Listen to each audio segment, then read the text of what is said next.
بسم اللہ الرحمن الرحیم۔ السلام علیکم ورحمۃ اللہ وبرکاتہ۔ جنت میں لے جانے والا 19واں عمل اللہ تعالیٰ کی تسبیح اور تمحید بیان کرنا۔ سنن ترمذی حدیث نمبر 3465۔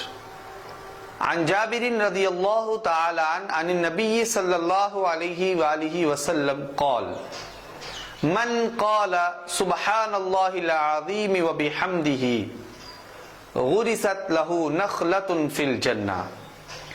سیدنا جابر رضی اللہ تعالیٰ عنہ سے مروی ہے، وہ بیان کرتے ہیں کہ نبی کریم صلی اللہ علیہ وآلہ وسلم نے ارشاد فرمایا، جو بندہ مومن اپنی زبان سے ایک دفعہ سبحان اللہ العظیم وبحمدہ پڑھتا ہے، اللہ عز و جل جنت میں اس کے لیے ایک کھجور کا درخت لگا دیتے ہیں۔ تو اس لیے ہماری گزارش ہے آپ سے کہ کثرت کے ساتھ اس کا ذکر کیا کرے، سبحان اللہ العظیم وبحمدہ۔